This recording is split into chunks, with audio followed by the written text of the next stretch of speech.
Საღამოშიდობისა, ელენე. შეხვედრები თუ დაიწყეთ უკვე და უფრო მეტი მოუყევით შაბათის ფორმულას მაყურებელს თქვენი ვიზიტის შესახებ. დიდი მადლობა. პირველ რიგში ძალიან ძიმე არის აქ ყოფნა, იმიტომ რომ რაც ხდება, რა თავდასხმაც განიცადა ამ ქვეყანამ, ეს არის ბოროტების უდიდესი გამოვლინება და ალბათ რთულია, როცა შორიდან იყურები ქვეყნებიდან კიდევ მასშტაბს ვერ ვხვდებით იმ ბოროტებისა, ვის წინაშეც დგას ისრაელი.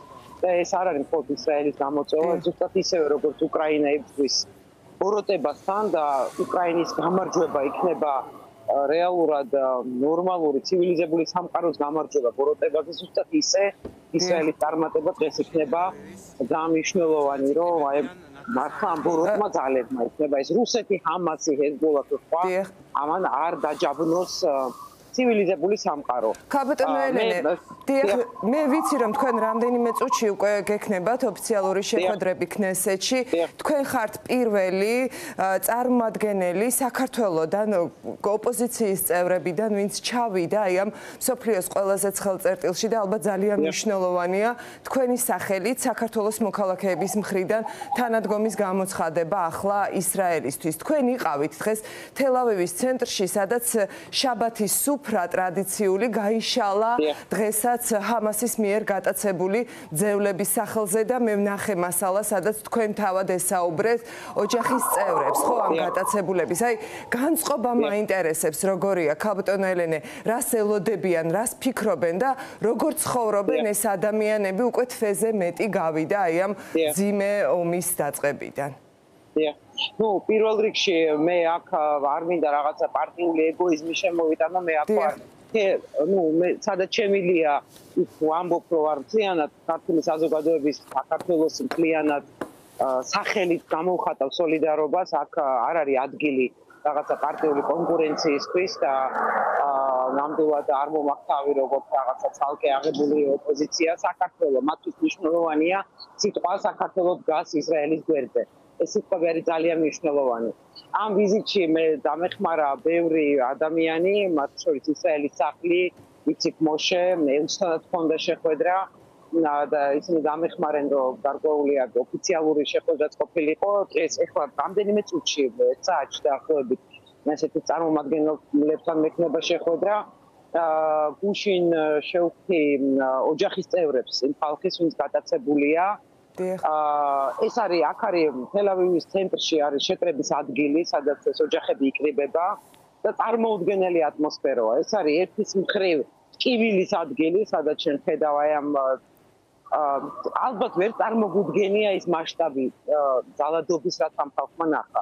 მე არ მინდა ზედმეტი თქვა, მაგრამ მაინც ვიტყვი იმ ფაქტს, რაც რო ხდებოდეთ რაშია საქმე. დედის თვალწინ ღუმელში შემწვარი ბავშვი. არ ვამეტებ არც ერთ სიტყვას. ეს არის რაც მე მოვისმენე ამ ხალხისგან. დედის თვალწინ ცოცხლად შემწვარი ღუმელში ბავშვი.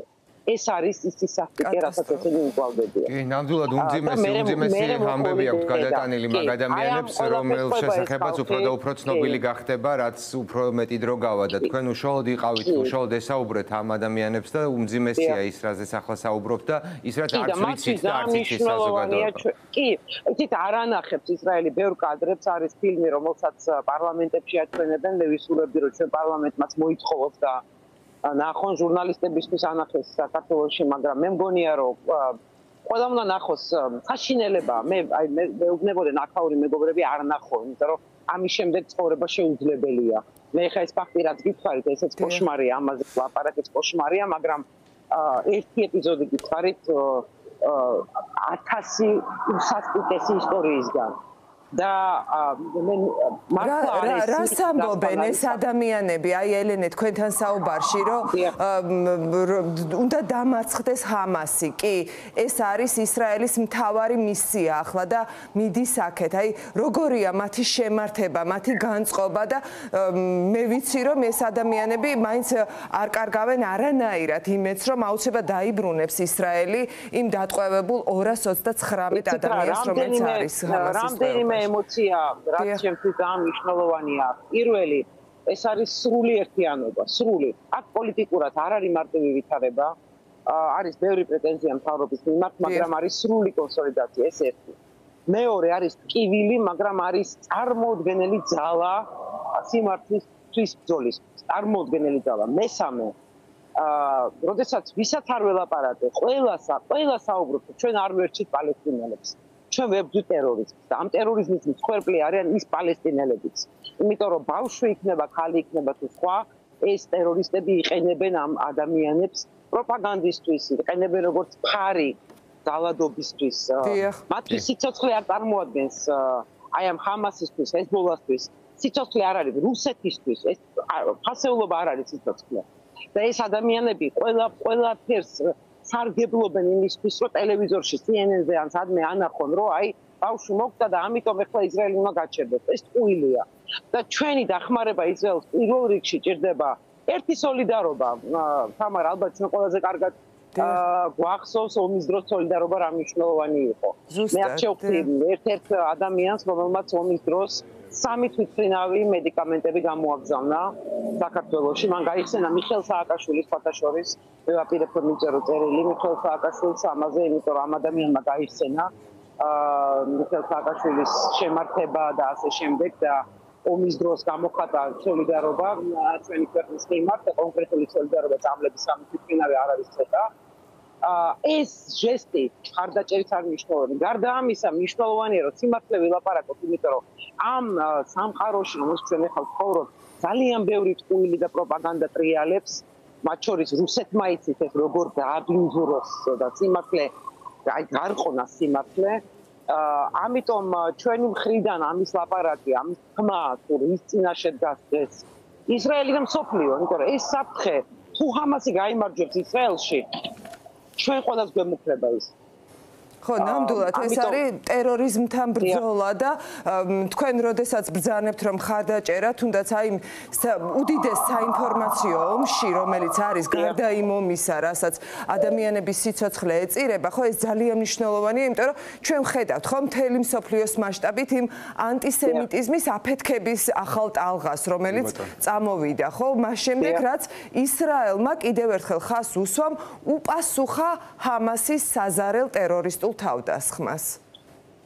რა თქმა უნდა, ისრაელი იცავს თავს, მაგრამ ყველაზე ცუდი არის ის, რომ პროპაგანდაში დაიწყეს შედარება, რომ აი პალესტინელი ბავშვი არ გეწოდება, რას ქვია რა. მე ამას ვამბობ, აქ ჩამოვედი პირველი, როცა ამ მოედანზე მოვედი ამ გატაცებული ადამიანების, ესენი წუხან ყველაზე. აქ არ არის აგრესია. მე აქ არ მინახავს არავის მიმართ აგრესია. პირიქით, აქ არის ლაპარაკი წუხილი ყველა სიკვდილის გამო, იქნება ეს პალესტინელი თუ სხვა. ეს არის განსხვავება. ესენი პროპაგანდისთვის არ იყენებენ. ყოველ შემთხვევაში საზოგადოება, რომელსაც მე შევხვდი, მათ არ ჭირდებათ პროპაგანდა. ისინი ლაპარაკობენ, რომ ჩვენ არ გვინდა არც ერთი სისხლი. ჩვენ არ ვებრძვით პალესტინელ ბავშვებს, ჩვენ ვებრძვით ტერორიზმს. და მსოფლიო პროპაგანდაში ეს მოინათლა როგორც რაღაცა არასწორად გარყვნილად, ხო თითქოს აქ არის რაღაცა პალესტინელ ბავშვებსა და ებრაელ ბავშვებს შორის შეჯიბრი.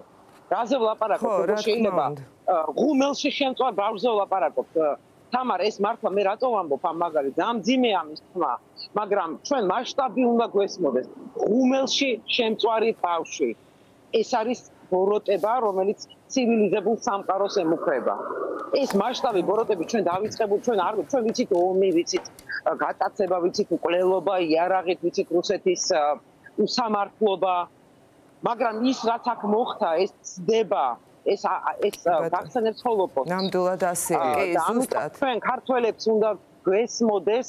მე მგონია, რომ დღეს საქართველოს დიდი ვალი აქვს, დიდი პასუხისმგებლობა აქვს, რომ ძალიან მკაფიო და აქტიური პოზიცია დაიკავოს ამ ძალიან როგორც უკრაინაში ძალიან მკაფიო კონფლიქტში, ასევე აი აქ აი ამ კონფლიქტში. ნამდვილად. არ უნდა ვიყო ქვეყანა, რომელიც იმალება და რომელიც მერე თუ რა დაალაგდება იქ დადგება. არა. ჩვენ უნდა ვიყოთ სიმართლის ქვეყანა, ღირსების ქვეყანა და ღირსეული პოზიცია დავიკავოთ. კი, და ზუსტად ახლა ბრძოლის პროცესში. ელენე, ძალიან დიდი მადლობა. ვიცი რომ გეჩქარებათ ახლა შეხვედრაზე ქნესეთში და იმედი მაქვს, როდესაც დაბრუნდებით უკვე საქართველოში უფრო დეტალურად აუცილებლად ვისაუბრებთ ამ თემაზე. მადლობა ელენე ხოშტარია, საუბრობდა ისრაელიდან პირდაპირ ეთერში.